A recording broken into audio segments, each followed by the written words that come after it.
La première chose à dire quand on parle du Galaxy S25 Edge, c'est de prendre en considération le prix, 1249 €. C'est le prix minimum. Ça, c'est pour la version 256 et on a également 1369 €. Une fois qu'on a ces tarifs en tête, on peut discuter. J'aime beaucoup le Galaxy S25 Edge. Il est fin, il est plutôt élégant, il est très léger et ça, c'est vrai que c'est très appréciable. Pour un smartphone ultra haut de gamme, avoir une finesse comme ça, c'est plutôt inespéré. Surtout si on le compare au Galaxy S25, par exemple, que j'ai juste là. Vous voyez, le Galaxy S25 de ce côté-là est plus épais que le Galaxy S25 Edge. Et si je le compare au Galaxy S25 Ultra, c'est encore une toute autre histoire. Il est beaucoup plus épais que le Galaxy S25 Edge. Oui, mais voilà, le Galaxy S25 Edge coûte plus cher que le Galaxy S25 et se rapproche vraiment du prix du Galaxy S25 Ultra. Tout en sachant que chez Samsung, les prix baissent assez rapidement, donc on peut trouver le Galaxy S25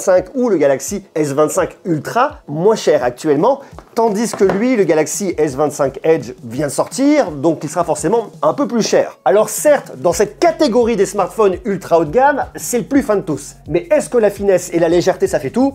Vu le prix, je suis pas convaincu. Il a de superbes atouts. Les finitions sont irréprochables. Ultra haut de gamme avec un cadre en titane, des finitions mat qui ne prennent pas les traces de doigts. Le bloc photo est aussi super élégant, mais vous l'avez remarqué, il n'y a que 2 caméras. Alors que sur ses grands frères, vous en avez 3, voire 4. Pour sa défense, le Galaxy S25 Edge a un très bel écran 6,7 pouces, extrêmement bien calibré. Samsung maîtrise ses écrans et sur ce smartphone, c'est la même chose. Il a une résolution QHD+, il se rapproche de la taille du Galaxy S25 Plus, ça c'est parfait. Mais quand on dépense 1249 € ou 1369 € dans un smartphone, est-ce que c'est suffisant? Et c'est là que le bas blesse. Parce qu'il y a plusieurs choses à dire. La première chose, c'est que lorsque les consommateurs veulent acheter un nouveau smartphone, ils vont regarder 2 choses principalement. La première, ça va être l'autonomie, qui est souvent liée à la taille de la batterie et au processeur. Et la deuxième, c'est la qualité des photos. Sur le premier point, on a quelque chose qui est bien et à la fois pas bien. Puisque l'autonomie ne se joue pas uniquement que sur la taille de la batterie,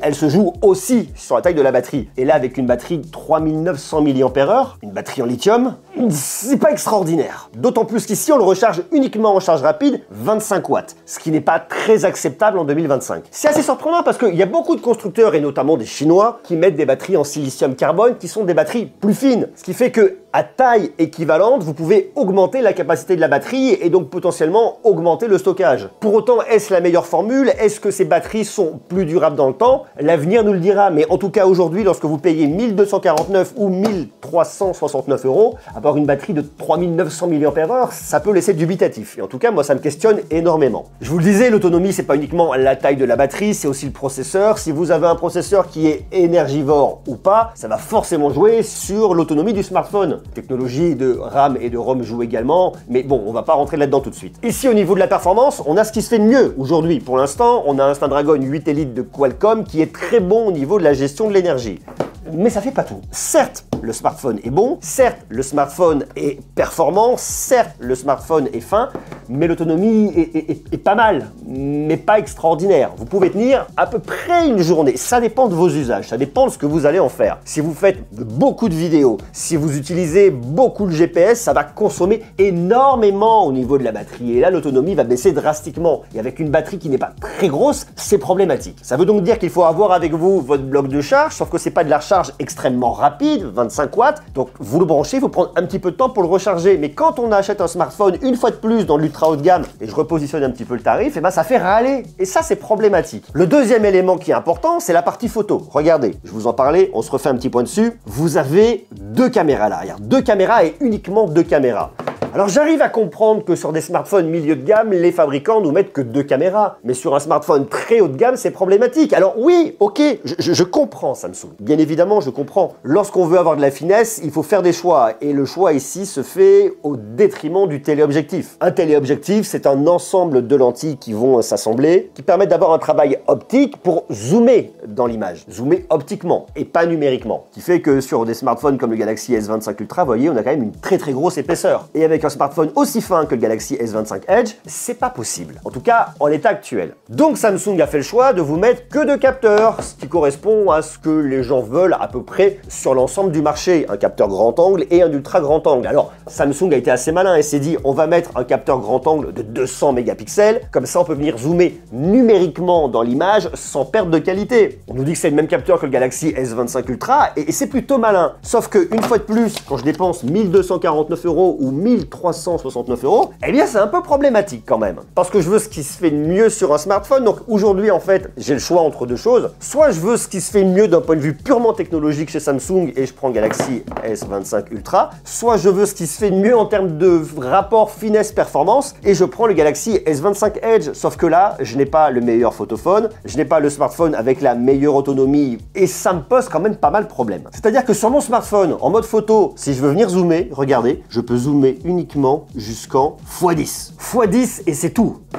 x10 sur un smartphone ultra haut de gamme en 2025, c'est un peu déconnant quand même. On reprend la question de ce que veulent les consommateurs. Ils veulent un smartphone avec une belle autonomie, ils veulent bien évidemment de la performance et ils veulent quelque chose de très polyvalent au niveau de la partie photo. Et là, vous allez zoomer au maximum en x10. Ok, quand même un peu bizarre quoi. C'est pas un x25, c'est pas un x30, c'est un x10. Vous voyez? Bon, c'est très étrange. Là, on est sur le grand angle, on passe sur l'ultra grand angle, x2, x4, x10. Alors regardez, ce qui est déjà très intéressant, c'est que là, c'est pas mal. Je trouve qu'on manque un peu de netteté, vous voyez, il y a un peu de flou devant. Alors, est-ce que j'ai bougé à ce moment-là? Est-ce que, bon, on va laisser le bénéfice du doute, mais si on passe sur l'ultra grand angle, par contre, vous voyez que là, les nuages sont quand même bien cramés. Donc, il y a un truc au niveau du HDR qui n'a pas fonctionné énormément ici. Pareil, je trouve que le x2 manque un peu de netteté, le x4 un peu, et puis bon, le x10, c'est marrant, mais là, vous voyez, il y a quelqu'un qui est sorti. Alors, le but pour moi, c'est pas de photographier les gens, mais il se trouve qu'à ce moment-là, quelqu'un est sorti, et bah, c'est tout flou, quoi. Hein. Donc, bon, c'est pas extraordinaire. Allez, on reprend ici sur le grand angle, c'est un peu sursaturé, c'est la colorimétrie de Samsung et il n'y a rien de bien surprenant. C'est ok, ça fonctionne.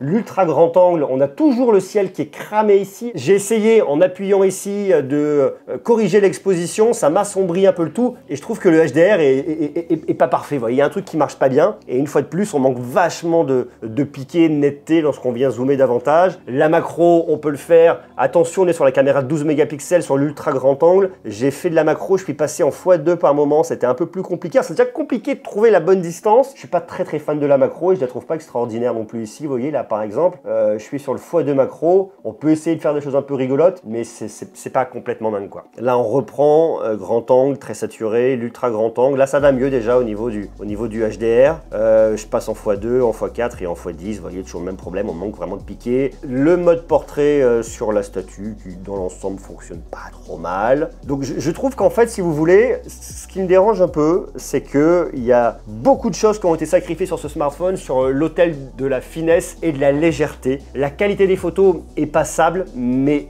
elle n'est pas extraordinaire. Vous voyez, la caméra de selfie aussi, elle fait à peu près le boulot. Mais ce qu'on attend d'un photophone à 1200 ou à 1300 €, c'est pas cette qualité-là. Là, j'ai l'impression d'être sur un smartphone à 700 € et je suis un peu dubitatif parce que autant le grand angle fait des photos qui sont pas mauvaises comme ça, mais dès qu'on passe sur l'ultra grand angle, alors là, c'était pas trop mal, mais il y a des moments, c'est pas incroyable. Alors peut-être que tout ça peut être corrigé par une mise à jour ultérieure, c'est complètement possible, mais en attendant, moi ce que je regarde comme ça, c'est bon, c'est pas mal, mais pas à 1200 €, vous voyez, c'est un peu ça le truc. Après, il y a plein d'autres trucs cool. Vous avez Galaxy AI, comme vous avez beaucoup de performance, vous avez beaucoup d'intelligence artificielle dans ce smartphone, et ça me plaît quand même plutôt pas mal. Je trouve qu'en jouant un petit peu beaucoup avec ce smartphone, il a tendance aussi un peu à chauffer. L'autre point positif, c'est que vous avez toute l'expérience One UI sur ce Galaxy S25 Edge.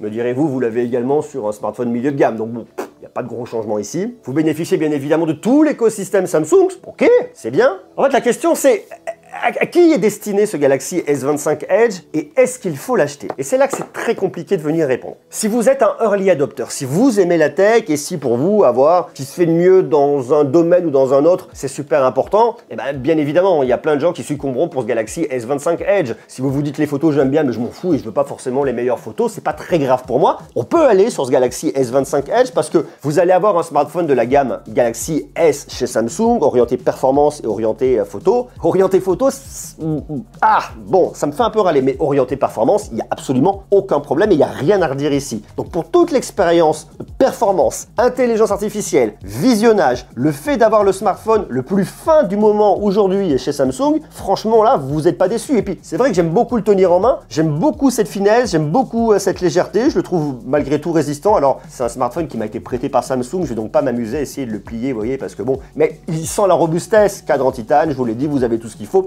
il sent la robustesse. Donc, si vous voulez un smartphone un peu particulier, dire à vos potes, j'ai le smartphone de Samsung le plus fin du moment, bah, vous pouvez y aller les yeux fermés. Faut-il encore accepter de dépenser 1249 € ou 1369 € pour un smartphone qui n'est pas aujourd'hui le meilleur smartphone du marché? Si par contre, vous voulez aujourd'hui le meilleur smartphone du marché dans cette gamme de prix, vous allez définitivement sur le Galaxy S25 Ultra qui est extrêmement polyvalent en photo, mais également en vidéo, qui est beaucoup plus lourd, mais vraiment beaucoup plus lourd. Lorsque je les sous-pèse tous les deux, il y a une vraie grosse différence et c'est vraiment flagrant. L'épaisseur est aussi très différente, mais pour autant, quand on a plus de 1000 € à mettre dans un smartphone, est-ce qu'on veut ce qui se fait de mieux ou est-ce qu'on veut juste avoir un effet de mode? Et ce qui pour l'instant aujourd'hui ne me convainc pas énormément. Donc sur le principe, je trouve que le Galaxy S25 Edge est plutôt un joli smartphone, une jolie proposition. Est-ce que je vous conseillerais de l'acheter? La réponse est définitivement non. Il est beaucoup trop cher pour ce qu'il propose. Il coûterait 750 €. Je vous dirais, allez-y. Il est vraiment bien placé. Vous avez de l'intelligence artificielle, vous avez un processeur vraiment intéressant. Mais pour moi, il y a des points bloquants. La taille de la batterie, le module photo. Et ça, c'est quand même rédhibitoire, pour de vrai. Après,